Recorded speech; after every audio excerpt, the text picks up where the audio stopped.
kasih pemirsa, Anda kembali menyaksikan Kominfo Newsroom. Pemirsa, sejak tanggal 15 Agustus 1950, Undang-Undang Republik Indonesia mengesahkan bahwa Yogyakarta adalah daerah istimewa yang setara dengan provinsi. Daerah yang kaya akan potensi budaya ini juga memiliki pariwisata nyata dan memiliki dana keistimewaan yang dibiayai oleh APBN. Bagaimana potensi yang dimiliki Yogyakarta sebagai satu-satunya daerah yang memiliki predikat istimewa? Simak informasi selengkapnya dalam video berikut.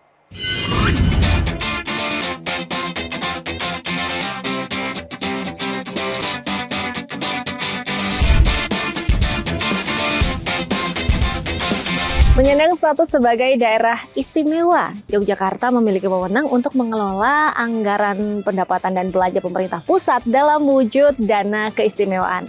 Dana keistimewaan merupakan dana alokasi dari APBN yang digunakan untuk mendanai kewenangan istimewa dari daerah istimewa Yogyakarta, di mana di dalamnya termasuk dana transfer ke daerah dan juga dana desa. Pada tahun ini, Presiden Joko Widodo telah menetapkan dana keistimewaan untuk daerah istimewa Yogyakarta sebesar 1,32 triliun rupiah. Adapun salah satu kabupaten di daerah istimewa Yogyakarta yang mendapatkan kucuran dana keistimewaan adalah Kabupaten Kulon Progo, the Jewel of Java. Kabupaten yang memiliki potensi untuk pariwisata, perdagangan, dan investasi. Daerah Istimewa Yogyakarta merupakan provinsi tertua kedua di Indonesia setelah Jawa Timur. Provinsi yang memiliki status istimewa dengan otonomi khusus membuat Yogyakarta menjadi satu-satunya daerah yang memiliki sistem pemerintahan berbentuk kerajaan yang dipimpin oleh seorang sultan. Daerah yang terkenal akan banyaknya warisan budaya dan bangunan bersejarah ini menjadikan Yogyakarta sebagai daerah istimewa yang mendapatkan dana keistimewaan melalui skema APBN.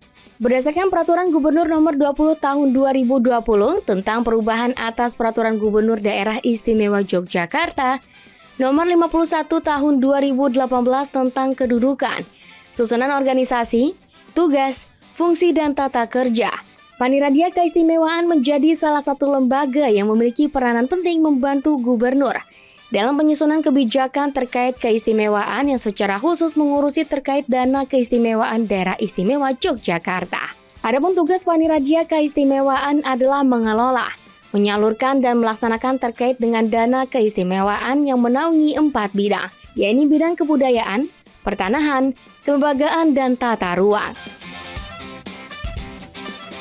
Capaian terbesarnya di 10 tahun ini adalah terlaksananya 2 kali visi misi Bapak Gubernur.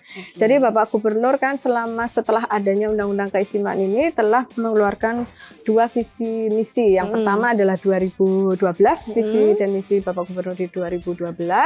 Dan yang kedua adalah visi dan misi Bapak Gubernur di tahun 2017. Nah, selama 10 tahun ini kita berfokus pada tercapainya visi dan misi Bapak Gubernur. Utamanya adalah untuk mewujudkan peradaban baru di daerah istimewa Yogyakarta. Itu goals terbesar dari kita, capaian terbesar dari kita. Misalnya visi dan misi di tahun 2012 adalah Renaissance of Jogja gitu singkatnya. Nanti mungkin panjangnya bisa disampaikan. Nah, itu beliau berfokus pada peningkatan harkat dan martabat manusia di Jogja itu seperti apa, untuk membangun peradaban baru. Maka kemudian kita berfokus kepada itu. Selesai visi dan misi yang pertama, kemudian masuk kepada visi dan misi di tahun 2017, yaitu menyongsong abad Samudra Hindia.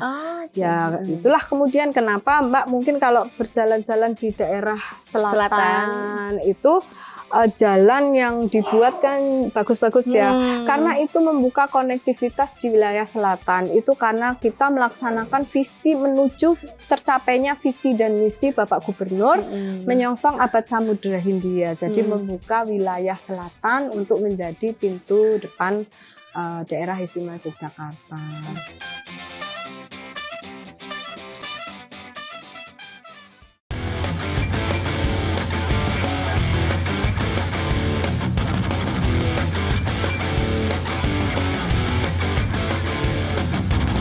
Selain kota Yogyakarta, dana keistimewaan juga diberikan ke beberapa wilayah, salah satunya untuk penunjang pariwisata Kabupaten Kulon Progo.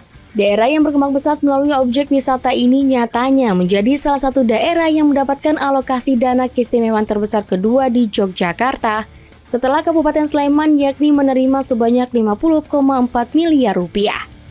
Ya, jadi Kulon Progo ini memiliki potensi yang melimpah kalau saya katakan. Jadi dari mulai laut, kemudian ada aircraftnya, kemudian ada potensi pegunungan menoreh yang kemudian ini kita coba untuk kita kemas baik-baiknya melalui 22 desa wisata dan 46 destinasi wisata. Nah, kami berharap Dana Is ini benar-benar bisa sampai ke seluruh lapisan masyarakat untuk mengangkat kesejahteraan mereka meskipun secara tidak langsung. Jadi misalnya Kulon Progo ini kan punya masa depan yang insya Allah cemerlang karena 2021 sudah ditetapkan oleh Menteri SDM, diserahkan kepada Gubernur bahwa Kulon Progo ini ada 3 gunung api purba misalnya, sehingga kita bisa saja membuat branding Kulon Progo panggung biowisata purba dunia misalnya. Ini kan kesempatan yang luar biasa. Dan kami meyakini bahwa kami tidak bisa jalan sendiri. Maka pariwisata kolaboratif ini maknanya adalah bagaimana pariwisata ini bisa maju dengan dukungan berbagai pihak. Dari berbagai OPD, berbagai stakeholder, dan pokoknya harus bareng-bareng. Maka Kulon Progo kemudian kecuali punya Sambang Kulon Progo, juga punya Nusa Broto, Manunggal Sedya Broyo Pariwisata itu satu konsep bahwa membangun pariwisata ini harus bersinergi, semuanya harus bersinergi bareng-bareng dan kolaboratif, sehingga ini yang bisa kita harapkan betul-betul Dana Is bisa mendorong pariwisata di Kulon Progo yang memang senyatanya kemampuan keuangan daerahnya memang masih sangat kecil.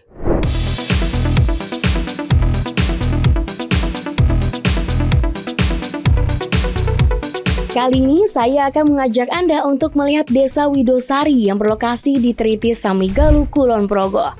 Desa yang dikembangkan melalui dana keistimewaan ini nyatanya mampu menoreh prestasi. Di mana pada tahun ini Desa Wisata Widosari berhasil masuk ke dalam 50 besar ajang Anugerah Desa Wisata yang berpotensi menjadi destinasi pariwisata kelas dunia dan berdaya saing tinggi. Dengan menempuh perjalanan lebih dari 1 jam 15 menit dari kota Yogyakarta, maka kalian bisa menikmati keindahan puncak Widosari dari ketinggian kurang lebih 900 mdpl. Selain menawarkan pemandangan alam yang menakjubkan dengan ikon batu besar di atas bukit, situs ini juga telah ditetapkan sebagai warisan geoheritage oleh pemerintah pusat pada tahun 2021 dari 20 situs geologi yang ada di Yogyakarta. Dan diharapkan dengan berkembangnya Desa Widosari menjadi desa wisata, mampu meningkatkan kesejahteraan masyarakat sekitar terutama dalam menciptakan lapangan pekerjaan seluas-luasnya. Dengan adanya Desa Wisata Widosari, jadi kita baru 2 tahun terbentuk. Di tahun pertama adalah pendataan dan pemetaan. Untuk tahun kedua kita mencoba untuk lebih fokus lagi, lebih serius mengelola Desa Wisata Widosari. Alhamdulillah kemarin kita masuk 50 besar ADWI 2022. Kalau untuk imbas ke masyarakat sendiri, kita belum bisa banyak memberikan efek. Akan tetapi, paling tidak kita sudah membuka beberapa lowongan pekerjaan terkait dengan menjaga tiket ataupun bekerja di beberapa destinasi wisata. Terus lagi, kesadaran masyarakat terkait dengan wisata, itu kita sudah mulai berubah bahwasanya wisata itu bisa membantu mengembangkan suatu wilayah ataupun suatu daerah. Kalau di sini infrastruktur satu, terus dua seperti yang ada sebelah kiri kita, ini adalah karya instalasi dan juga cakruk wisata itu dari dana keistimewaan Yogyakarta. Itu tentunya itu bisa mendongkrak ataupun mengangkat popularitas dari beberapa destinasi yang kita miliki. Kalau selain meningkatkan perekonomian, tentunya kita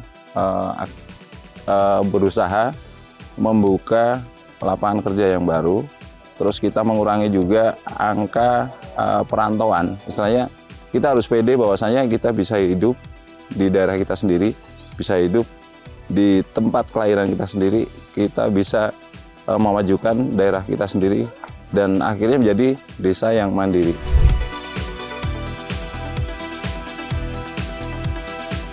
Di Desa Widosari inilah kita bisa melihat salah satu bukti keistimewaan dari daerah istimewa Yogyakarta, Selain menyimpan banyak kekayaan alam dan juga potensi wisata, Desa Wisata Widosari juga merupakan penunjang terkuat pariwisata di Kabupaten Kulon Progo DIY dan juga membuka peluang pekerjaan bagi masyarakat di sekitarnya.